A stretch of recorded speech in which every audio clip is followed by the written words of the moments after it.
शुरुआत में पहले ऊपर ऊपर का देख लीजिए, उसके बाद फिर इनमें अंदर आपके पास चलते हैं।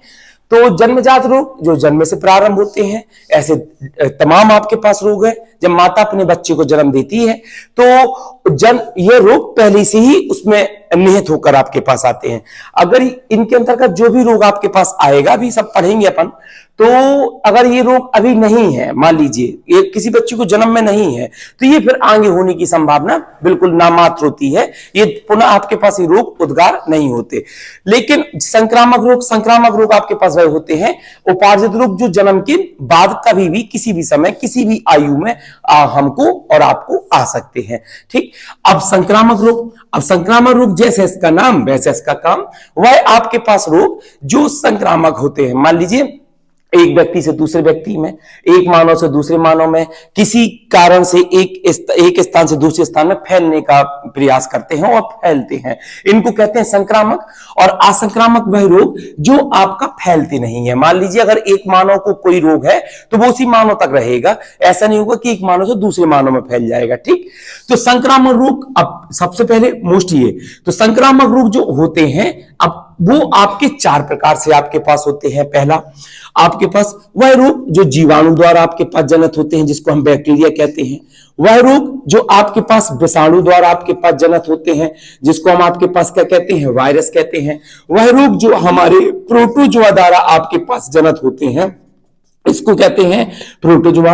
और न वह रोग जो आपके पास फंगस अर्थात आपके पास किसके द्वारा जनित होते हैं, कवक। अगर अपने पास प्रश्न यह आए कि संक्रामक रोग किन किन तत्वों से मिलकर तैयार होता है, तो संक्रामक रोग जीवाणु से भी हो सकता है, विषाणु से भी हो सकता है, प्रोटोजोआ से भी हो सकता है, कवक से हो सकता है। बस 4 ही चीज होता है। आप कोरोना देखिए, कोरोना जो आपकी बीमारी आई थी ये कैसी थी, विषाणु जनित। तब आप कहते थे वायरस जनित। ठीक। अब कुछ बीमारियां होती है जो वायरस जनित नहीं होती है, जीवाणु। खतरा सब में है, चारों में खतरा है। खतरा इसलिए चारों में है क्योंकि ये संक्रामक है, एक मानव से दूसरा मानव में, दूसरे मानव से तीसरे मानव में। और सरकार को या समाज को सबसे ज्यादा हैंडल करने में यही बीमारी की समस्या आती है कि अगर ये एक बार फैला तो ये बड़े से बड़े स्तर को, समुदाय को अपनी चपेट में ले लेता है। कोरोना जैसा, चाहे हैजा जैसा, चाहे टीबी जैसा, एक बार भारत में चेचक की बीमारी भी ऐसी फैली थी, तो चेचक जैसा। ठीक। लेकिन असंक्रामक बीमारी वही बीमारियां होती हैं जो किसी दूसरे व्यक्ति में नहीं फैलती हैं। ऐसी ढेर सारी बीमारियां हैं। जैसे आपके पास यहां पर बीमारी आपके पास आ जाएंगी, मान लीजिए आपके पास एलर्जी हो गया। नेक्स्ट आपके पास बीमारी, मान लीजिए किसी व्यक्ति को बुखार चढ़ गया तो आपके पास ये हो गया। किसी व्यक्ति को आपके पास शुगर है तो ये आपके पास हो गया। ठीक। इसी प्रकार से किसी व्यक्ति का मान लीजिए आपके पास सिर दर्द कर रहा है, ये आपके पास हो गया। ठीक। ये सब जो बीमारियां होती हैं, ये बीमारी आपकी पास होती है असंक्रामक। ये कभी भी एक व्यक्ति से दूसरे व्यक्ति भी नहीं फैलती। ऐसा आपने देखा होगा, मान लीजिए आप और हमको बुखार चढ़ा है तो ऐसा कभी नहीं होगा कि आपके साथ वो दोस्त आपके साथ कोचिंग में, बात बिल्कुल नहीं, कोचिंग में पढ़ता रहा तो कोचिंग में पढ़ने के साथ साथ में उसको भी बुखार चढ़ गया हो। ठीक। ये बुखार हो, चाहे एलर्जी हो, चाहे शुगर हो, चाहे सिर दर्द हो, ये कभी दूसरे को नहीं होता। लेकिन ये बीमारी आपका एक से तो छोड़ो, पूरी से पूरी बड़ी समुदाय को अपने में कवर कर लेती है। लेकिन अब एक अच्छाई है और एक बुराई है। इसकी बुराई ये है कि ज्यादा एरिया तक कवर कर लेती है, लेकिन अच्छाई आपके पास ये है कि 90% जो बीमारियां होती हैं वह बीमारियां आपके पास असंक्रामक होती हैं। 90% जो बीमारियां होती हैं कैसी होती है, असंक्रामक। और 10% बीमारी कैसी होती है, संक्रामक। मतलब बहुत कम आपको ये बीमारियां सुनने को मिलेगी। आप ही बताइए, अभी मैं जितना यहां बीमारियों के नाम लिखूंगा सभी पढ़ेंगे अपन एक एक करके। आपको केवल 2 चीज पर नजर देना है। सबसे पहले आपको जो बीमारी के नाम लिखूं वो, और दूसरी वो किस विषाणु या जीवाणु या प्रोटोजोआ या कवक की वजह से होता है, वो बिल्कुल स्ट्रक्चर याद करना है बहुत अच्छे से। अब जैसे आपके पास जीवाणु है तो जीवाणु आपको अब क्या करेगा, तुमको एग्जाम में वो इसकी भी 5-6 बीमारी पढ़नी, इसकी भी आपको, हमको अब 5-6 बीमारी इसकी भी ऐसी है, इसकी भी कुछ बीमारी, यहां पर भी कम से कम 6-7 बीमारी पढ़नी है, इसमें भी 4-5 बीमारी पढ़नी, हमको पढ़नी है 25 से 30 बीमारियां। और 25 से 30 बीमारियां पढ़नी है तो अभी तो सब आसान लगेगा, फिर तुमसे क्या करेगा, वो 4 बीमारी पूरे चित्र में से कहीं से भी उठा के दे देगा, फिर तुमसे पूछेगा बताओ निम्नलिखित में से कौन सी विषाणु जनित है। अब अपन कंफ्यूज कि यार ये बीमारी तो याद है लेकिन ये नहीं पता कि विषाणु द्वारा थी कि जीवाणु द्वारा थी कि असंक्रामक के द्वारा थी या इसके द्वारा थी, ये यहां फंसाता है। और कभी कभार बड़ा अच्छा सा प्रश्न पूछ लेता है कि मान लो तुमको कह देगा बताओ पीलिया किस जीवाणु या किस विषाणु के द्वारा होता है, इस बैक्टीरिया का नाम बताओ। तो इसको अच्छे से हम लोग देखेंगे। तो बता रहा था कि 10% बीमारी ये। अब जितनी बीमारी यहां पर मैं लिखूंगा ना वो तुमने कभी सुनी नहीं होगी किसी दोस्त को, किसी समाज में बहुत कम होती है। यही कारण है, अगर ये बीमारी होने लगे ना ऐसे आमतौर पर और ये बिल्कुल फैलने लगे तब तो फिर भारत क्या पूरा वर्ल्ड ही ना बच पाए। एक छोटी सी बीमारी आई थी, कोरोना, हिला दिया था 2-3 साल के लिए। तो संक्रामक खतर। अब जन्मजात को कोई दिक्कत नहीं है। जन्मजात वही बीमारी जो जन्म से होती है। अगर जो जैसे जैसे अभी गंजापन हो गया, हीमोफीलिया हो गया, वर्णांता बीमारियां हो गई, अगर ये आपको अभी नहीं है इसका मतलब है ये आप कभी नहीं होंगी ये बीमारियां, क्योंकि ये बीमारियां जन्म से आ जाती हैं, या तो जन्म से प्रारंभ होती है या तो जन्म के बाद। तो जन्म से नहीं है तो फिर ये आपको कभी बीमारियां नहीं होगी। इसमें तमाम आपके पास बीमारियां होती हैं जो आपके पास अभी जब पढ़ेंगे सब देखेंगे। वर्णांता हो गया, हीमोफीलिया हो गया, कलर ब्लाइंडनेस आपके पास हो गया, और आपके पास एक बीमारी होती है यमज जड़ों बच्चे आपके पास, ये सब आपके पास जो होते हैं ये देखेंगे, ठीक है। और यहीं पर आपके पास एक होती है रंजकहीनता, मिलेनिन आपके पास बीमारी, ये सब आपके पास देखेंगे, ठीक। तो अब प्रारंभ करते हैं आपके पास बहुत अच्छे से एक एक चीज को। पहले हम लोग पढ़ेंगे आपके पास कौन सी बीमारी, संक्रामक। पहले हम पढ़ते हैं कि संक्रामक के अंतर्गत आपके पास क्या, जीवाणु, ठीक। अब पहले जीवाणु विषाणु में मैं आपको एक पॉइंट बता दूं, उतना याद रखिएगा। जो जीवाणु के इंग्लिश में कहते हैं बैक्टीरिया, और जीवाणु आपके शरीर को, ध्यान से देखिएगा, जीवाणु आपके शरीर को लाभ पहुंचाता है और कभी कभार जीवाणु आपके शरीर को क्या पहुंचा देता है, हानि। तो याद रखेंगे जीवाणु आपके शरीर को हानि भी पहुंचा सकता है और लाभ भी पहुंचा सकता है, ये बात बिल्कुल सही है। आप पानी में भी जीवाणु है, खाने में भी जीवाणु है, आपकी सब्जी में भी जीवाणु, हर चीज में जीवाणु, बिना जीवाणु के तो कुछ संभव ही नहीं है। लेकिन अब जो जीवाणु है वो आपको लाभ पहुंचा रहे हैं, लेकिन वही सब्जी अगर आप 1 दिन 2 दिन तक ऐसी रखी रहने, सड़ जाएगी। अगर आपने अब वो सब्जी खाई तो उसमें पता क्या हो गया, अब जीवाणु की संख्या ज्यादा हो गई, इसका मतलब अब नुकसान पहुंचा देगा, ठीक। यही अंतर है, बस इतना सा अंतर है। आप पानी पी रहे हैं, फायदा करता है, अब उसी पानी अगर गंदा है तो वो आपको नुकसान पहुंचा देगा, मतलब उसमें कुछ ऐसे जीवाणु आ गए हैं जो नुकसानदायक। आप दही लाए, मैंने एक दिन और बताया था, दही मीठा है, ताजा है, तो इसका मतलब जीवाणु की संख्या उसमें अभी कम है तो आपको फायदा पहुंचाएगा। लेकिन दही आपका रखा रहा, खट्टा हो गया, अब आपने इसका सेवन कर लिया तो वो आपको क्या कर देगा, नुकसान पहुंचा देगा, ठीक। लेकिन विषाणु बहुत मतलब बेकार व्यक्ति है। बेकार व्यक्ति इसलिए बोल रहा हूं कि बिल्कुल आपको नॉर्मल याद रहे। विषाणु कहता है मैं कभी फायदा नहीं पहुंचाऊंगा, मैं केवल और केवल आपको क्या करूंगा, घाटा पहुंचाऊंगा, केवल और हानि। मतलब विषाणु आपको कभी प्रॉफिट दे ही नहीं सकता, ठीक। वायरस जैसा इसका नाम है ना वैसे इसका काम होता है, वायरस का मतलब हमेशा आपको नुकसान पहुंचाएगा। चाहे एक वायरस हो, ये अपने आप को नुकसान पहुंचा लेगा, अभी ये आपको नुकसान पहुंचाएगा। वायरस की एक विशेषता बहुत अच्छी होती है। जैसे आपके शरीर में एक वायरस आ गया तो ये अपनी संख्या 1.5 नहीं करेगा, 1 का 2, 2 का 4, 4 का 8, 8 का 16, 16 का 32, 32 का 64, ऐसी अपनी संख्या कैसे करेगा, डबल में करते चला जाएगा। कोरोना याद करिए, जब आपको विज्ञान सरकार बार-बार अलर्ट कर रही थी, अगर कोरोना का एक वायरस भी आपके शरीर के अंदर आ गया तो आने वाले 7 से 10 दिन के अंदर पे वो आपके पूरी लंग्स को या ग्रास नली को या श्वसन नली को अपने कब्जे में कर लेगा। क्यों? क्योंकि वो अपनी संख्या डबल करता है, 1, 2, 4, 8, 16, उसमें उसको समय लगता है। मान लीजिए उसमें 3-4 दिन का समय लेगा, लेकिन जैसे ही 32, 64, 100 हो गए फिर उसमें थोड़ा समय लगेगा आपके पास, 100 का 200, 200 का 400, 400 का 800, 800 का 1600, 1600 का 3200। तो वायरस तो बहुत तेजी से बढ़ता है जब उसने अपनी संख्या बढ़ा देता है, ठीक। तो ये है हमारे प्रोटोजोआ। चलिए अब पहले सर्वप्रथम हम पढ़ेंगे जीवाणु। पहले इसके अंतर्गत आने वाले सभी रोगों का नाम लिख दूं, ठीक। पहले ये दिमाग में रखेंगे जीवाणु जात कितना रोग आपके पास होता है। चलिए स्टार्ट करते हैं। पहला रोग आपके पास जो आएगा बेटा जी, इसका नाम है आपके पास क्या, हैजा। दूसरे नंबर पे जो आपके पास रोग आपके पास आएगा इसका नाम है आपके पास क्या, डिप्थीरिया। और तीसरे नंबर पे आपके पास जो रोग आपके पास आता है इसका नाम होता है क्या, टीबी जो आपके पास इसी से होता है, ठीक। टीबी के बाद आपके पास जो रोग आपके पास नेक्स्ट आपके पास आएगा, ये रोग आपके पास होता है कौन सा, कुष्ठ रोग। ये आपके पास होता है, आपका रोग होता है जिसको कहते हैं आपके पास कौन सा, कुष्ठ रोग। कुष्ठ रोग के बाद आपके पास जो रोग आएगा जिसका तुमने नाम बहुत सुना होगा, टिटनेस। आप कहते हो भाई टिटनेस के इंजेक्शन लगवा लो, ये आपके पास। अगला रोग आपके पास आएगा जिसका कहते हैं आपके पास क्या, टाइफाइड। ये याद रखेंगे, टाइफाइड। और नेक्स्ट रोग आपके पास आएगा, इसको कहते हैं आपके पास क्या, प्लेग। यस, तो आप बोलेंगे अगला रोग जो आपके पास आएगा, इस रोग का नाम क्या होता है, प्लेग। इतना याद रखेंगे बस। अब आपको ये रोग बस, इसके अलावा कुछ नहीं पढ़ना। रोग तो बहुत होते हैं, बस आपके प्रश्न इसी से आएंगे। आपसे कोई पूछे जीवाणु जनित रोग, ये बिल्कुल अच्छे से याद रखना। कोई पूछे प्लेग, जीवाणु जनित टाइफाइड, जीवाणु जनित टिटनेस, जीवाणु जनित, जीवाणु का नाम क्या अभी बताएंगे, अभी केवल रोग तो याद कर लो। आपके पास कुछ रोग जीवाणु जनित टीबी, जीवाणु जनित डिप्थीरिया, जीवाणु जनित और हैजा, आपके पास क्या, जीवाणु जनित। ठीक, चलिए भैया, अब इसके बारे में दो दो एक एक पॉइंट पढ़ना है, बाकी मैं बताऊंगा सब, लेकिन लिखूंगा मैं केवल उतना जहां से प्रश्न आना है। पहले तो प्रश्न यहीं से आ जाएगा, तुमको रोग दे देगा और तुमसे पूछ देगा बताओ कौन सा रोग है, जीवाणु जनित, विषाणु जनित, प्रोटोजोआ। ये ना, ये हेडिंग ना समझ रहे हो कि ये वाली आएगी संक्रामक रोग है या संक्रामक, वो नहीं आएगी, यहां पूछेगा। आपके प्रोटोजोआ दर्द तो याद होना चाहिए अच्छे से। अभी जैसे चार चार छह रोग पढ़ेंगे तो कंफ्यूजन आपकी बढ़ती चली जाएगी, इसलिए। चलो, अब आपके पास इनकी पढ़ते हैं, आपके पास जीवाणुओं के नाम। ठीक, तो चलिए पहले आपके पास हैजा, यहां लिखूंगा, छोटे से में लिखूंगा।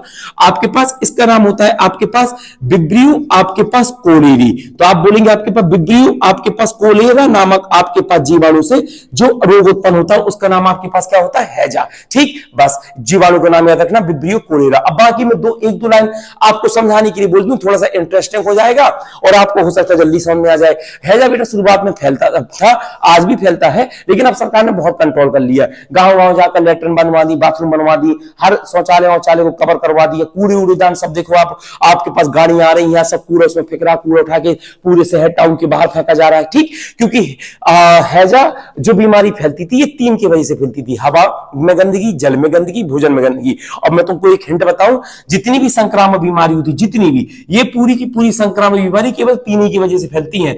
या तो व्यक्ति ने गंदी हवा में रहता है, या तो व्यक्ति आपके पास गंदा जल का सेवन कर लिया, या व्यक्ति ने आपके पास किसका सेवन कर लिया, भोजन का, गंदा से भोजन का, तभी फैलेगा। भाई संक्रामक आपके शरीर में कैसे होगा?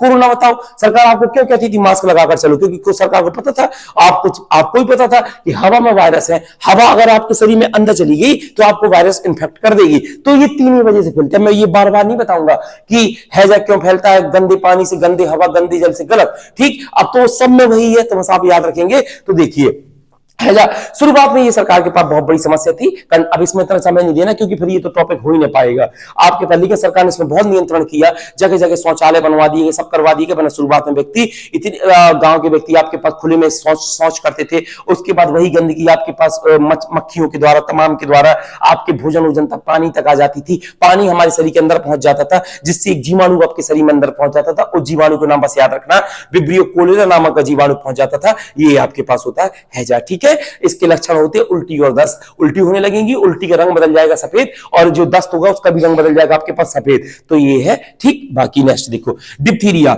डिप्थीरिया आपके पास जो जीवाणु आपके पास होते हैं, ये आपके पास कैसे होता है? तो पहले नंबर पे आपके पास जीवाणु होता है, उस जीवाणु का नाम याद रखिए, कॉरिन बैक्टीरियम डिप्थीरियाई। ठीक, मैं फिर से लिख दे रहा हूं आपके पास यहीं पर, कॉरिन बैक्टीरियम। बैक्टीरियम का मतलब होता है जीवाणु, और यही आपके पास डिप्थीरिया, ये पूरा नाम है, कॉरिन बैक्टीरियम डिप्थीरियाई नामक जीवाणु से होता था।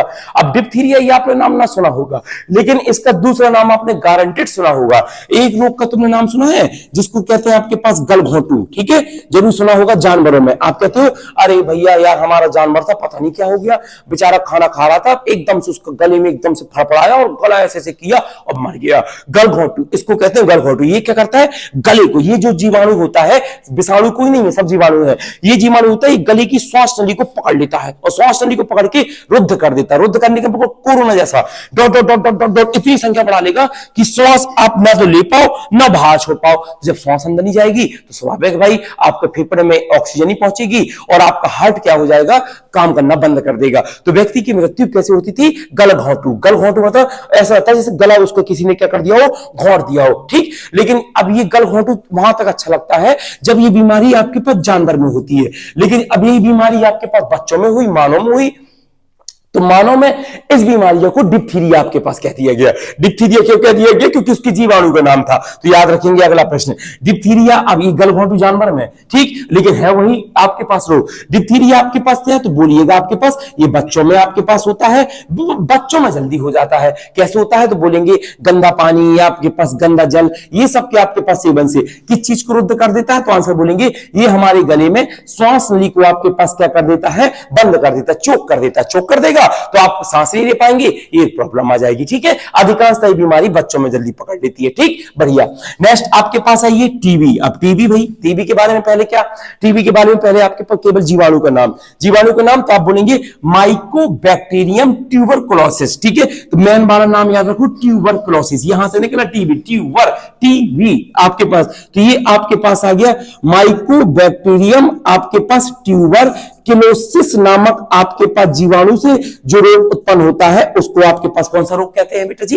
टीबी आपके पास कहते हैं। ठीक, चलिए अब टीबी एक बड़ी भयानक बीमारी है। भयानक मतलब ये क्या? सरकार इसके लिए बहुत प्रावधान कर रही, बहुत ज्यादा आपके पास प्रावधान कर रही कि इसको किसी प्रकार से बचाया जाए, ये सब किया जाए। तो अगला क्वेश्चन आपके पास आता है कि टीबी आपके पास फैलती कैसे है? तो वही कहानी है आपके पास, हवा, जल, भोजन, गंदा भोजन, इन सबके कारण। जीवाणु के नाम बताइए, तो आंसर बोलेंगे ट्यूबरकुलोसिस नामक आपके पास जीवाणु होता है। अगला प्रश्न की सरकार इसके लिए आपके पास कौन सा उपाय करती है? तो यहां पर सरकार आपके पास एक प्रणाली चलाती है, एक उपाय चलाती है, इसको बोलेंगे आपके पास बीसीजी। आपके पास नहीं, सॉरी, इसको बोलेंगे आपके पास, हाँ सही तो है, बीसीजी का आपके पास टीका। तुमने नाम सुना होगा कि सरकार आपके पास एक टीका लगाती है, बीसीजी का टीका, और इसके अंतर्गत एक प्रणाली चलती है, उसको कहते हैं आपके पास डॉट्स प्रणाली। आपने कभी का थिएटर मूवी देखने गए होंगे तो वहां पर इस बीमारी के शुरुआत में बहुत प्रचार आता था। अब तो सरकार ने बहुत बंद कर दिया इसका प्रचार, क्योंकि ये बीमारी काफी कवर में आ गई है। ठीक, शुरुआत में आपके पास डॉट्स का टीका, फ्री इलाज।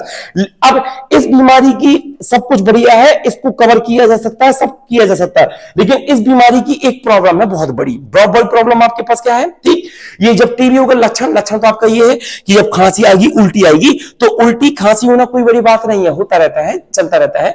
लेकिन अब खांसी ज्यादा आने लगी, आपका 1 महीना, 2 महीना, 3 महीना, 6 महीना खांसी आ रही है, और खांसी के साथ में बलगम आना प्रारंभ कर दे, और बलगम के साथ में खून आना प्रारंभ कर दिया, इसका मतलब है आप किसके संक्रमित हो चुके हैं? टीबी के संक्रमित हो चुके हैं। शुरुआत की जांच क्या होती है? आपका 3-3 महीने, 4-4 महीने तक लगातार खांसी आ रही है, तो आप टीबी से भी प्रभावित हो रहे हैं। जितने जल्दी डॉक्टर के पास दिखा ले वो अच्छा है, लेकिन अगर आपने और डिले किया, दिक्कत क्या हो? इलाज देखना। अब इलाज देखिए कितना कठिन है। डॉक्टर आपको, मान लो डॉक्टर ने इलाज दिया आपको 90 दिन का बोला डॉक्टर ने कि 90 दिन को आपको दवाई खाना है। ध्यान समझिएगा, अब 90 दिन आपने दवाई खाई, डॉक्टर पता आपको क्या बोलेगा? सुबह, दोपहर, शाम जो दवाई का शेड्यूल है वैसी खाइएगा। और 90 दिन में अगर तुमने 89 दिन बहुत अच्छे से खाना है, बहुत अच्छे से दवाई खाई, एक भी डाइट नहीं छूटी दवाई की, लेकिन तुम्हें 90 में दिन आया और घर में मान लो कोई फंक्शन था, शादी थी, ऐसे तमाम काम आ जाते हैं, और आपने शाम की दवाई खाना छूट गए, तुम्हारी सब मेहनत बर्बाद चली गई। अब जो तुमको नेक्स्ट कोर्स करना पड़ेगा ना, वो 90 दिन का वो करना पड़ेगा, 90 दिन अगले का करना पड़ेगा, 180 दिन का। अब 180 दिन तक एक भी दिन दवाई नहीं छूटना चाहिए। अब 180 दिन तक तुमने खूब 175 दिन तक दवाई खाई, एक दिन फिर छूट गई, अगली बार जो कोर्स करना पड़ेगा वो 180 प्लस 180। इसलिए टीबी खतरनाक होती है, इसको आपके पास बैलेंस करना। इसी जो व्यक्ति की टीबी हो जाती है, सरकार समझ लीजिए उसको टोल फ्री नंबर सब एक्ट करती है, उससे रोज पूछा जाता है तुमने ये दवाई खाई कि नहीं खाई। और जब ऐसे नहीं काम होता है, जब आप दवाई निकालेंगे ना टीबी की, तो टीबी की दवाई निकालेंगे तो उस दवाई जो रैपर होता है, उस रैपर के नीचे नंबर लिखा होता है, टोल फ्री, अलग अलग नंबर रहते हैं हर बार। और जब आपने दवाई खाई है तो उस टोल फ्री में कॉल करिए, और कॉल करने के मिस्ड कॉल हो जाएगी, सरकार के पास कंप्यूटर में डाटा चल जाएगा कि आपने दवाई खा ली है। अगर 1-2 बार की छूट गई, तुरंत तुम्हारे पास सूचना पहुंचेगी कि आपने दवाई का सेवन पूरा नहीं किया है। ठीक, ये क्योंकि तुम्हारे खतरा से अगल बगल के समाज को भी तो खतरा है, तुमको हो जाएगी टीबी, तुम्हारी फैमिली को फैलेगी, फिर अगल बगल के लोगों को फैलेगी। सरकार को सबका देखना है। नेक्स्ट आपके पास आइए, कुष्ठ रोग। ठीक है, बस कुष्ठ रोग, यहां पर एक जीवाणु आपके पास होता है, इस जीवाणु का नाम होता है लेप्री, माइकोबैक्टीरियम आपके पास लेप्री। ठीक, अब इसमें एक बड़ी भ्रम लोगों को शुरुआत में अफवाह इसकी है, कुष्ठ रोग भाई किसी कुष्ठ रोग होते हैं जिन बच्चों को, जिन व्यक्ति को सफेद दाग टाइप के रहते हैं आपके पास, तो हम लोगों को माता पिता ये कहते हैं, बूढ़े बुजुर्ग ये कहते हैं उसके साथ खाना ना खाओ, उसके साथ कम रहा करो, तुमको भी कुष्ठ रोग हो जाए तो क्या होगा? गलत अफवाह, ये केवल ऐसा कुछ नहीं होता। अगर आप कुष्ठ रोग के किसी व्यक्ति के साथ आप रहते हैं तो आपको कभी भी कुष्ठ रोग नहीं फैलेगा। कब तक? अगर जब तक आप उस व्यक्ति को 7 से 10 साल तक आप उसके बहुत घनिष्ठ रहे। जब आप घनिष्ठ रहने का मतलब उसी के साथ सोएं, वो आपके घर का मेंबर है, उसी के साथ खाना खाएं, तो केवल संभावना है, केवल संभावना, फैल ही नहीं जाएगा संभावना। अगर कुष्ठ रोग ऐसे फैल रहा होता ना तो जिस परिवार का माता पिता का वो बच्चा है तो वो तो पूरे माता पिता, उनके भाई बहन सबको जाएगा। माता पिता के लिए बच्चा हमेशा प्यारा होता है। अब उसको कुष्ठ रोग हो चाहे कोई भी रोग हो, माता हमेशा सेवा करेगी उसका। ठीक, तो 7 साल का बेचारा जन्म से लेके जब तक आपके पास, जब भी उसको रोग होगा 10, 12 साल, 15 साल तक, जब भी इतने भी समय हो गया, माता उसके साथ में रहेगी तो वो रोग माता को ना हो जाता। लेकिन आप देखिएगा वो रोग ना तो माता को होता है ना उसकी फैमिली को होता है। इसका मतलब कुष्ठ रोग जल्दी नहीं फैलता है। ये केवल समाज में भ्रम पैदा किए गए हैं कि कुष्ठ रोग के साथ ना रहो, ना खाना पीना खाइए, ऐसा कुछ नहीं होता है। बस आप याद रखे रहे, कुष्ठ रोग क्या होते हैं, शरीर में सफेद सफेद चकत्ते पड़ जाते हैं। केवल जीवाणु का नाम पूछेगा तो नाम बता देना आपके पास क्या, माइकोबैक्टीरियम, क्या आपके पास लेप्री। नेक्स्ट आपके पास आइए टिटनेस। ठीक, आपके पास ये टिटनेस आपके पास देखिए, आपके पास यहां पर आपके पास एक जीवाणु आपके पास नाम होता है, पहले जीवाणु के नाम आपके पास लिख लेते हैं। किलो आपके पास स्ट्रीडियम, किलोस्ट्रीडियम आपके पास टिटेनी। थोड़ा कठिन तो है जीवाणु के नाम, लेकिन आपको 2-3 बार पढ़ना पड़ेंगे। किलोस्ट्रीडियम टिटेनी नामक आपके पास जीवाणु से आपके पास क्या होता है, यह रोग उत्पन्न हो जाता है। अब टिटनेस तो बहुत पॉपुलर नाम है, आप इसको एक नाम आपके पास और कहते हैं, एक सेकंड नाम याद रखेंगे, इसको आपके पास कहते हैं धनुष टंकार। ठीक है, अब देखिए इसमें भी एक भ्रम है। अगर किसी व्यक्ति के एक्सीडेंट हो जाता है, लोहा लग जाता है, कुछ भी लग जाता है, तो वो कहते हैं टिटनेस का इंजेक्शन लगवा लो, टिटनेस का इंजेक्शन लगवा लो। अगर 24 से 48 घंटा आपके पास लेट हो गया तो टिटनेस का इंजेक्शन आपके पर प्रभावी कर देगा और हो सकता है आपकी मौत भी हो जाए। ऐसा कुछ नहीं होता है। जब आप, अब सुनिए क्या है, मेरी बात समझिए। टिटनेस, अगर आपको किसी प्रकार की कोई चोट लगी, जैसे आप कोई चीज कर रहे हैं, लोहा लग गया, लोहा में जंग लगी है, तो आपको टिटनेस होने की संभावना बहुत ज्यादा है। लेकिन अब ये 24 और 48 घंटा नहीं होता है कि आप 24-48 घंटे के अंदर पे इंजेक्शन लगवाएं, उसके बाद आपको दिक्कत हो जाएगी, गलत। बस यहां पर विज्ञान आपको यह कहता है जल्दी से जल्दी इंजेक्शन लगवाएं। मेरी बात समझना, जल्दी से जल्दी। जैसे आपका एक्सीडेंट हुआ, कुछ भी हुआ, मान लो आप कहीं जा रहे थे, खुरच गई कोई चीज, मान लो ऐसे लग गया, खुरच गया, तो आप जितने जल्दी हो सके डॉक्टर से इंजेक्शन लगवा ले। 24 घंटा नवाब नहीं है, जितने जल्दी, 1 घंटा में संभव, 1 घंटा में, शाम तक 3-4 घंटा में संभव, 3-4 घंटे में, जो भी हो, आप जल्दी से जल्दी लगवा ले। अगर 24 घंटे में नहीं भी लग पाया किसी कारणवश, तो आप खूब 25 घंटे, 48 घंटे लगवा ले, ठीक। लेकिन अगर आप इंजेक्शन नहीं लगवाया, अब सुनिए, लेकिन आपने अगर इंजेक्शन नहीं लगवाया हो, कहीं इस टिटेनी नामक जीवाणु ने आपके शरीर पर ज्यादा संक्रमित कर लिया, तो आपके आरबीसी को अकाड़ना प्रारंभ करेगा, धनुष टंकार, और पूरी खून की, शरीर की पेशियां, मांसपेशियां अकड़ना प्रारंभ हो चलेंगी। और तुम कैसे लगेगा जैसे कोई तुमको खींच रहा हो, बिल्कुल धनुष की तरीके से, और धनुष की तरीके से खींच रहा है, इसको कहते हैं धनुष टंकार। इस बीमारी का एक नाम क्या बोला गया है, टिटनेस। ठीक है, बस मेन काम आप समझ गए, कौन सी जीवाणु, टिटेनी, और दूसरा अपने जीवन के लिए, सामान्य जीवन के लिए 24 घंटा निवार नहीं होता है, जल्दी से जल्दी। ठीक है, चलिए नेक्स्ट आपके पास आइए, टाइफाइड। अब इसको देखिए, टाइफाइड जो आपके पास होता है, ये आपके पास एक जीवाणु होता है, इसको बोलते हैं आपके पास साल्मोनेला, आपके पास टाइफोसा नामक आपके पास जीवाणु से, साल्मोनेला टाइफोसा नामक जीवाणु से टाइफाइड आपके पास होता है। इसको एक नाम और कहते हैं मियादी बुखार, इसको बोलते हैं बेटा जी आपके पास मियादी बुखार। अब मैं तुमको टाइफाइड के छोटा सा एक वो बता दे रहा हूं और तुम आराम से क्लियर हो जाएगा। देखो, बुखार आपको 2 प्रकार का चढ़ता है। एक बुखार चढ़ता है बाहर, जब आपको बाहर बुखार चढ़ा, ये आप तुरंत पहचान जाओगे। अब आपका दोस्त कह देगा यार तुम्हारी त्वचा गर्म है, लगता है तुमको बुखार चढ़ा है। आप अपनी मम्मी से भी कह दो कि मम्मी थोड़ा हाथ छू कर देखो, बुखार तो नहीं चढ़ा हमको, ठीक है आपका। लेकिन एक बुखार चढ़ता शरीर के अंदर, अब ये वाला खतरनाक होता है। शरीर के अंदर तुमको बाहर से सब नॉर्मल लगेगा, लेकिन शरीर के अंदर बुखार चढ़ेगा, शरीर के हाथ के अंदर की पेशियां गर्म होना प्रारंभ हो चलेंगी। लेकिन ये तुमको रिएक्शन दिखाएगा 2-3 दिन बाद, क्योंकि तुमको अंदर बुखार चढ़ा, तुमको पता नहीं चलेगा। 2-3 दिन तुम बुखार ढीले आपके पास रहोगे, अपना सामान्य जीवन बिताओगे, फिर आपको बुखार चढ़ना प्रारंभ होगा। तब आप डॉक्टर के पास जाओगे, डॉक्टर कहेगा ब्लड टेस्ट करा लो, और ब्लड टेस्ट के बाद पता चलता है कि आपको कहते हैं, आपको डॉक्टर आपकी भाषा में कहता है आपको अंदरूनी बुखार चढ़ा है। अंदरूनी बुखार को क्या कहते हैं, टाइफाइड। टाइफाइड को ही बोलते हैं मियादी बुखार। मियादी मतलब जो अंदर से आपके पास बुखार है, ठीक है।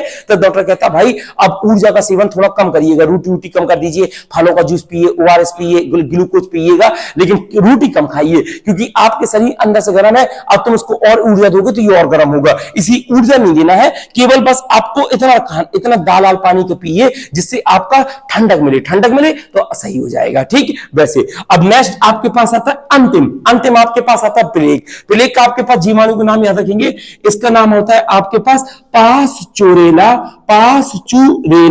आपके पास पैसिटस नामक आपके पास जीवाणु से, इससे जीवाणु का नाम। अगला क्वेश्चन आपके पास, ये किससे फैलता है, तो आप बोलेंगे ये फैलता है हमारे किससे, चूहा से, आपके पास किससे, गिलहरी से, इनसे फैलता है। ठीक है, कैसे भाई साहब फैलता है, देखो चूहा गिलहरी हमारे घर में पले होते हैं, रखे होते हैं, रह रहे हैं ढाबा में, होटलों में, रेस्टोरेंट में, हर जगह बिना मर्जी के कहीं पर भी अपना बिल बनाए होते हैं ये चीज। अब इनके जो शरीर होता है इनमें होती है पिस्सू, छोटी छोटी पिस्सुआ, और वो पिस्सू का नाम होता है पास्चुरेला। ठीक है, पिस्सू। अब वो पिस्सू क्या करते हैं, तब हवा के संपर्क में आ जाते हैं। मान लो चूहा निकला कहीं से, वो पिस्सू उड़ के हवा के संपर्क में आ गया, और अपन भाई आप और हम उसी स्थान में निवास कर रहे हैं, तो आप भी श्वसन क्रिया कर रहे हैं। अब वो पिस्सू हवा में था, वो पिस्सू श्वसन क्रिया के माध्यम से आपके शरीर में पहुंच जाएगा, और शरीर में पहुंच जाएगा तो आपको एक रोग प्रारंभ होगा, प्लेग। आपके शरीर में गिल्टियां बनना प्रारंभ हो चलेगी, इसको कहते हैं प्लेग। बस इतना याद रखिए, जीवाणु का नाम पास्चुरेला पैसिटस,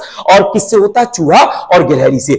एक बार बहुत अच्छे से इनको देख लो, बहुत अच्छे से।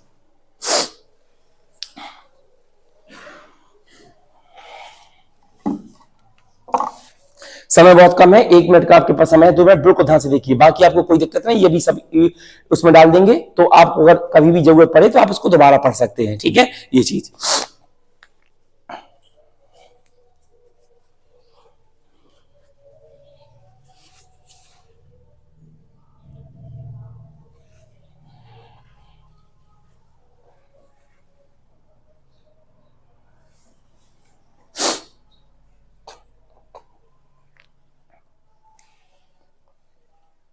पहले जीवाणु के नाम याद रखो बहुत अच्छे से, ब्लू कलर का। फिर उसके बाद कोशिश करना है कि जीवाणु की पहले रोग याद करो, फिर कोशिश करना है कि जीवाणु के नाम। पहले रोग बिल्कुल कंफर्म याद कर लो। कोई तुमसे ऐसे ही पूछ दे कि हैजा वैजा बताओ किसमें, तुम्हें बताना जीवाणु में, कभी विषाणु ना बोल देना।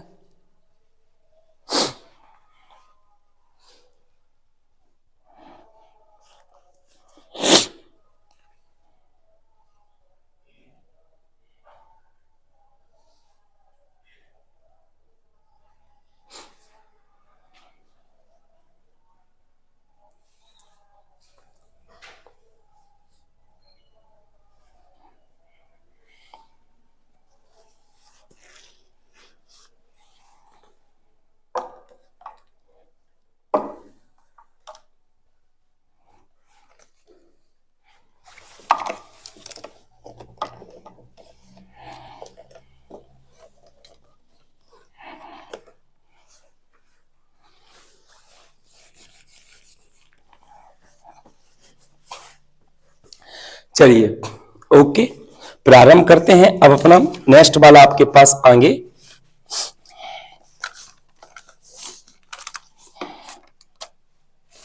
हाँ, अब विषाणु जनक पढ़ते हैं। अब ध्यान से एक बार, ठीक है। और अब मैं इसको कहां लिख दूं, इसको मैं ऊपर लिखता हूं, विषाणु जनक को आपके पास ध्यान से देखिएगा।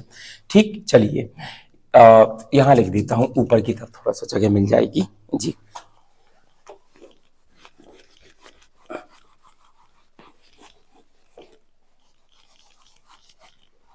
चलो ठीक है, अब सही है। अब आप देखेंगे केवल विषाणु। ठीक, विषाणु का मतलब जो आपको वायरस के द्वारा आपके पास होते हैं। पहले मैं रोग के नाम लिखता हूं, रोग। अब सुनिएगा वो कौन कौन से रोग हैं जो वायरस के द्वारा आपके पास प्रारंभ हुए। ठीक, पहला आपके पास जो रोग आपके पास वायरस के द्वारा आपके पास होता है क्रमशः, तो उसी क्रम में हमारा पहला नंबर पे आपके पास, इसका रोग का नाम तो सबने सुना होगा, इसको कहते हैं आपके पास छोटी चेचक। आपने देखा होगा, इसको इंडिया में चेचक कम बोलते हैं, माता ज्यादा बोलते हैं, इसको बोलते हैं छोटी माता आ गई है। ठीक, नेक्स्ट आपके पास अगला आपके पास होता है बड़ी चेचक, तो इसको इंडिया में बड़ी चेचक नहीं बोलते, इसको क्या बोलते हैं आपके पास, माता बोलती है। बड़ी माता हमारे घर में आ गई। ठीक है, नेक्स्ट आपके पास अगला आपके पास होता है पोलियो। ठीक है, याद रखिए आपके पास पोलियो नहीं, पीलिया, आपके पास बोलेंगे इसको रोग है आपके पास पीलिया। पीलिया के बाद आपका अगला रोग आपके पास होता है हाइड्रोफोबिया, बड़ा इंपॉर्टेंट आपके पास रोग हाइड्रो आपके पास फोबिया, ये आपके पास होता है। इसका तुमने दूसरा नाम सुना होगा, इसको बोलते हैं रेबीज। रेबीज तो पक्का सुना होगा, इसी को बोलते हैं रेबीज। ठीक, अगला आपके पास होता है एक अगला रोग जिसको कहते हैं हेपेटाइटिस। हैपे आपके पास टाइटिस, ठीक, ये आपके पास याद रखेंगे। और नेक्स्ट एक रोग और पढ़ना है जिसका नाम होता है वर्ड फ्लू। ये वर्ड फ्लू, और इसी के अंतर्गत एक रोग और आ जाता है जिसका नाम होता है आपके पास स्वाइन फ्लू। स्वाइन आपके पास फ्लू, पक्का सुना होगा ये नाम, बस इतना पढ़ना है तुमको। वायरस जनक भी एक बार अच्छे से देखो उनके नाम सभी के, फिर से एक बार, छोटी चेचक, बड़ी चेचक और पीलिया, रेबीज, और रेबीज के बाद हेपेटाइटिस, और आपके पास कौन सा वर्ड फ्लू, और आपके पास कौन सा स्वाइन फ्लू। ठीक है, इतना याद रखेंगे अच्छे से। चलिए भैया, अब आपके पास जीवाणु, बस वायरस के नाम। अब जीवाणु वाला पूरा काम खत्म, जीवाणु वाला पूरा काम खत्म। अब हमारा काम प्रारंभ है आपके पास कहां से, विषाणु से। ठीक, चलिए देखिए, सर्वप्रथम आपके पास क्या है, छोटी चेचक। बस केवल आपको एक विषाणु का नाम बताना। अब सब विषाणु विषाणु मिलेंगे तो इसको आप बोलेंगे, इसको बोलेंगे आपके पास बेरी, आपके पास सेला, बेरी सेला नामक आपके पास विषाणु से। अब मैं थोड़ा यहां पर दोनों चीज लिख दूंगी एक साथ। और बड़ी चेचक को आपके पास बोलेंगे बेरी बेरी ओला नामक आपके पास विषाणु से। अब ये बड़ी कंफ्यूजन करता है, तुमको दोनों के नाम दे देगा, या कभी वो दे देगा, ये दे देगा, और थोड़ा सा कंफ्यूजन पैदा हो जाएगी। अब थोड़ी कंफ्यूजन आपकी कम कर दें तो आप ही समझिए, ये छोटी चेचक है तो छोटी चेचक का मतलब छोटा, छोटा शब्द, सेला, सेला, छोटा आ, छोटा आ। और आपके बड़ी चेचक है ओला, ओला मतलब थोड़ा बड़ा शब्द, बड़ा शब्द। तो ऐसे थोड़ा हेल्प रखिएगा अपने में। मान लो कभी फंस गए, आप कंफ्यूजन हो गए, बेरी सेला, बेरी ओला, यार समझ में नहीं आ रहा, छोटी चेचक थी कि बड़ी चेचक थी, तो आप याद रखेंगे जिसमें बड़ा आ है वो बड़ी चेचक के लिए, जिसमें छोटा आ है शेला, ला, सा, सा, सा, सा, तो आपके पास बोलेंगे क्या, छोटी चेचक। ठीक, इतना आप याद रखेंगे बस। अब थोड़ा चेचक के बारे में जान लीजिए, बाकी और तुमको कोई क्वेश्चन आना नहीं है। इसको हमारी भाषा में छोटी माता कहते हैं और इसको बड़ी माता कहते हैं। ठीक, चलिए, अब इसका आज तक कोई इलाज नहीं है, आज तक कोई इलाज नहीं है इसका, चेचक का और बड़ी चेचक का।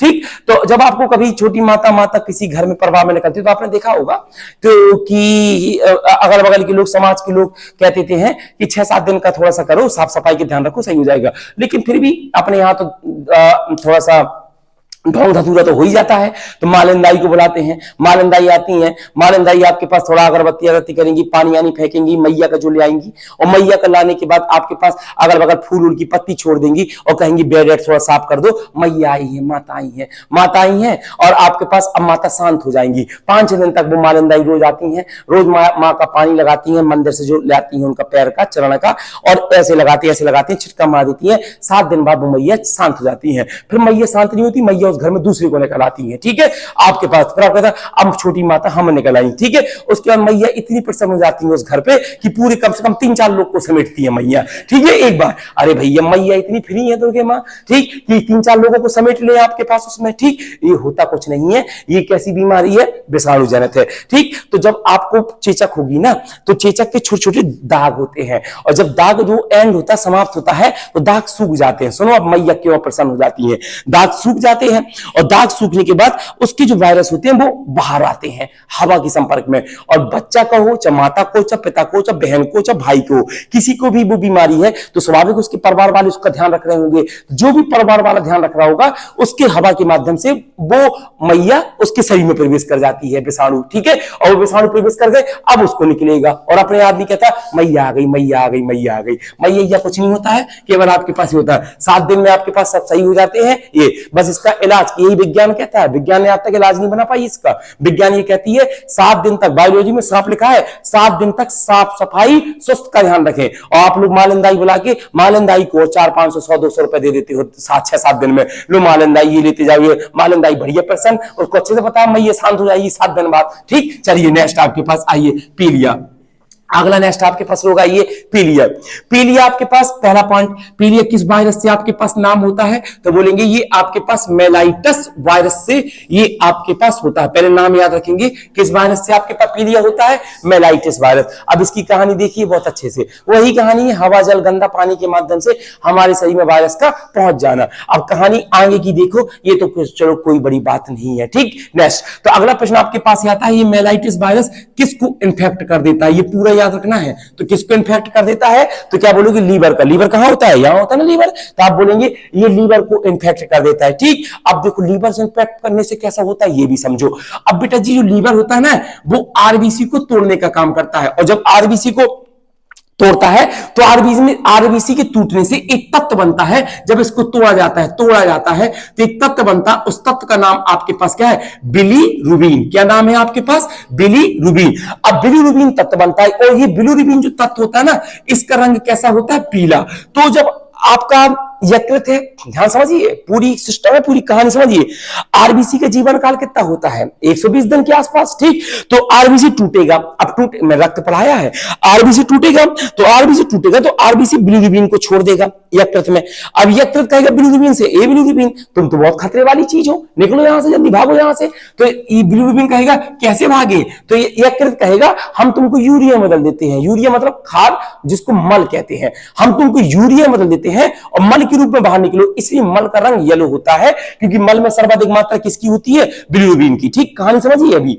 अब तुम्हारे शरीर में पहुंच गया मेलाइटिस वायरस। मेलाइटिस वायरस क्या करेगा? यकृत को इन्फेक्ट कर देगा, यकृत को सही से काम नहीं करने देगा। यकृत को सही से काम नहीं करने देगा तो जो यकृत आरबीसी को तोड़कर बिलीरुबिन तत्व को यूरिया में बदल के मल के रूप में शरीर के बाहर निकालने का काम करता है, वो बेचारा यकृत सही से काम नहीं कर पाता। तो बिलीरुबिन बिल्कुल फ्री हो जाता है, बिल्कुल गुंडा की तरीके से घूमता पूरे शरीर में, और पूरे शरीर में घूमता है तो पूरी बिलीरुबिन का रंग कैसा है? पीला। और जब पूरे शरीर में घूमेगा तो जहां जहां इनकी मात्रा ज्यादा होगी रंग कैसा हो जाएगा? पीला। इसलिए आपके नाखून का, आंख की पुतली का, आपके चेहरे का, त्वचा का रंग कैसा होने लगता है? Yellow yellow yellow yellow. अगर बिलीरुबिन की मात्रा बढ़ती गई तो ये समझ लीजिए आपकी मृत्यु तक आपको पहुंचाने का दम रखता है आपके पास कौन? पीलिया। और आप एक बात याद रखें, रोग चाहे कोई भी हो, अगर अपना फुल लेवल पे आ गया ना रोग, तो वो व्यक्ति को बिल्कुल एंड ही कर देता है। कोई भी रोग ऐसा नहीं है जो आपको छोड़ दे, चाहे वो है चाहे टीबी, चाहे तुम कोई भी रोग ले लो। ठीक है, आपके पास नेक्स्ट आइए अगला आपके पास रेबीज। फिर से एक बार देख लो जरा,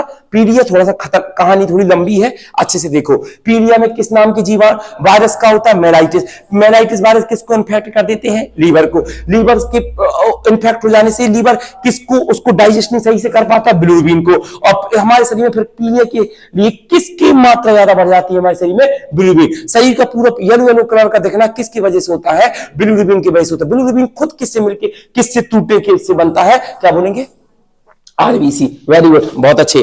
चलिए नेक्स्ट आपके पास हाइड्रोफोबिया, आपके पास रेबीज। इसको देखिए, रेबीज पहला पॉइंट आप इसको ये याद रखेंगे। रेबीज कैसे होता है? तो बोलेंगे किसी बंदर के, किसी आपके पास कुत्ता के, किसी आपके पास बिल्ली के काटने से, किसी गीदड़ के काटने से जो रोग उत्पन्न होता है उसको क्या कहते हैं? Rabies, hydrophobia. ये मत भ्रम बना रखिएगा कि रेबीज केवल कुत्ता के काटने से होता नहीं। तुमको कोई भी जानवर काट ले, कोई भी बंदर हो, चाहे कुत्ता हो, चाहे बिल्ली हो, चाहे गीदड़ हो, ये तो मैंने 3-4 लिखे। अगर और भी कोई आपके पास जानवर काट ले तो आपको रेबीज का खतरा बहुत ज्यादा बढ़ जाता है। कैसे बढ़ जाता भाई साहब? अब चलो ये देख लो।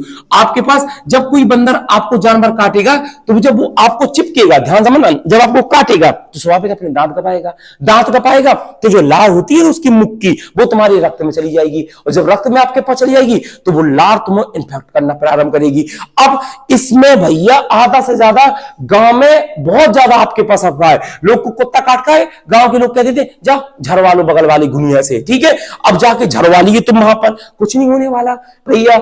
आप झरवा लिए, 3-4 दिन तुमने समय वेस्ट कर दिया, और 3-4 दिन के अंदर तुमने टीका नहीं लगवाया रेबीज का, और जब टीका आपके पास नहीं लगा फिर उसके बाद तुम्हारे लक्षण प्रारंभ होते हैं। लक्षण देखिएगा, लक्षण कैसे प्रारंभ होते हैं समझो। आपके पास इसको क्वेश्चन नहीं आएगा, केवल समझ लीजिए। बाकी मैं टीका का नाम बताता हूं और किस विज्ञानी ने खोज की, चलो पहले बता देता हूं। आपके पास रेबीज की टीका की खोज आपके पास एक वैज्ञानिक ने खोज करी थी, इसका नाम क्या बोलेंगे? लुई आपके पास पाश्चर। और टीका का नाम कोई पूछे तो टीका का नाम बताना रेबीपोर टीका, इसको इंग्लिश में बोलते हैं HDVC। पर आपको ये याद रखना है रेबीपोर का टीका याद करना होता है। ठीक है, इसको 2 दिन के अंदर पे 100% टीका लगवाइए। ये आप सब समझ रहिए, कभी भी अब ऐसी लापरवाही नहीं।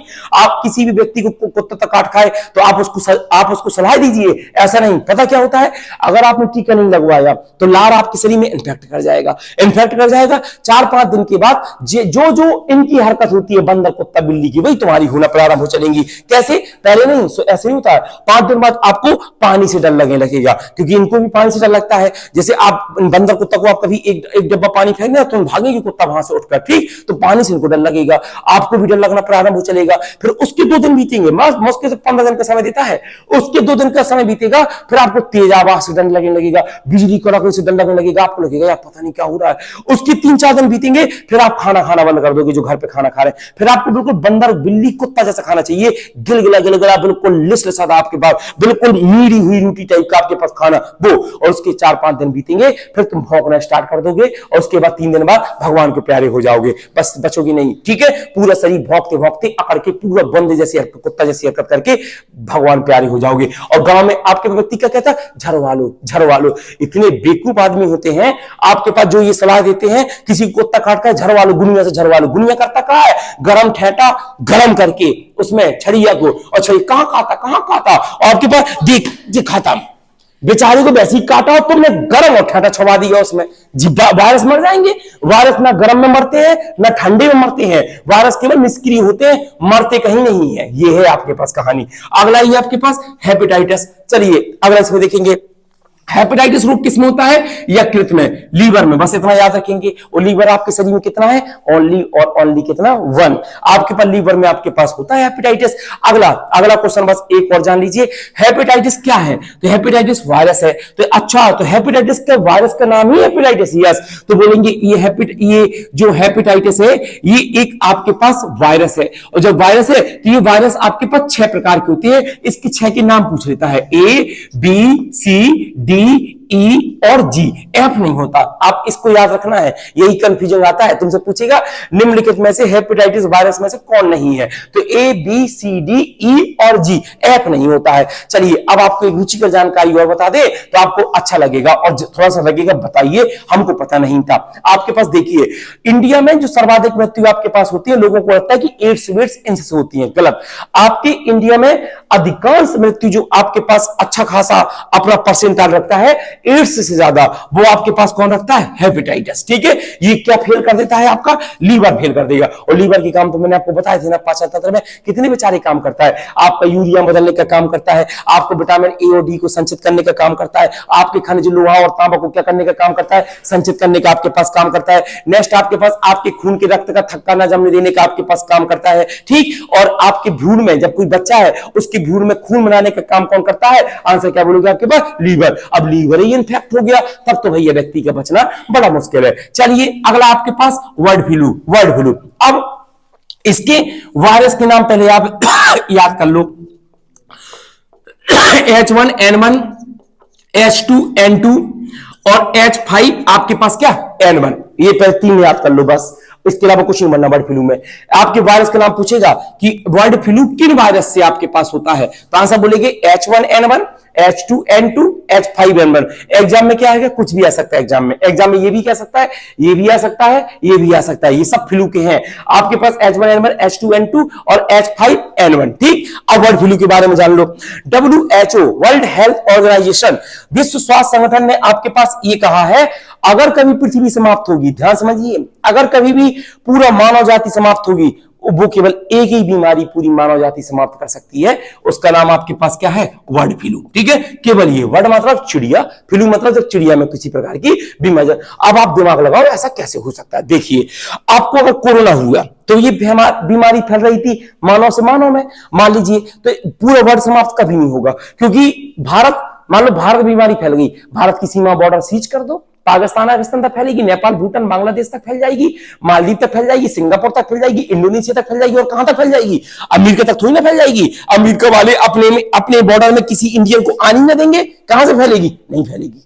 इसी प्रकार से कोई बीमारी नहीं है जो फैलेगी, लेकिन बर्ड फ्लू, अगर चिड़िया में बीमारी कोई फैल गई, चिड़िया की तुम सीमा तय नहीं कर पाओगे। चिड़िया उड़ती उड़ती भारत से पाकिस्तान, पाकिस्तान से अमेरिका, अमेरिका से इंग्लैंड, आपके पास उड़ती उड़ती, इनको तुम हवा में थोड़ी रोक लोगे कि एक चिड़िया आपके पास दूसरे स्थान पर ना पहुंचे, और जब आपके देश में आ जाएंगी तो वो मरेंगी, क्योंकि वो फ्लू है, उनमें कोई ना कोई बीमारी है। जब मरेंगी तो उस चिड़िया को कोई कुत्ता, बिल्ली, जानवर, गीदड़, इधर मांसाहारी जीव खा लेगा। मांसाहारी जीव खाएगा, मांसाहारी जीव से फिर वो किसी मांसाहारी जीव को कोई व्यक्ति ना कोई व्यक्ति खा लेगा, कभी तो खा लेगा। जब तक पता चलेगा तब तक खा ही जाएगा कोई ना कोई जानवर। और कोरोना में क्या हुआ था, जब तक पता चला तब तक तो कोरोना इंडिया में आ ही गया था, ठीक। और जब उसको कोई मानव खा लेगा तो वो वायरस फिर मानव में आ जाएगा। इसका मतलब कभी भी अगर पृथ्वी समाप्त होगी, मानव जाति समाप्त होगी, वो केवल यही बीमारी है जो उसको समाप्त कर पाएगी। अगली बीमारी आपके पास कौन सी, स्वाइन फ्लू। एक प्रश्न आता है, डब्ल्यूएचओ ने सबसे खतरनाक बीमारी किसको माना है, बर्ड फ्लू को। डब्ल्यूएचओ ने मानव प्रजाति के लिए खतरे के लिए संकट प्राय प्रजाति बीमारी किसको माना है, बर्ड फ्लू को, ठीक। स्वाइन फ्लू, स्वाइन फ्लू आपके पास ये तो सिंपल है, आपके पास किसमें पाई जाती है, आपके पास सुअर में, ठीक है, याद है, ठीक। रिवाइज करिए तेजी से अच्छे से, एक बार देखिए, बस अब छोटा छोटा रह गया, अब इतना देखिए आपके पास जी।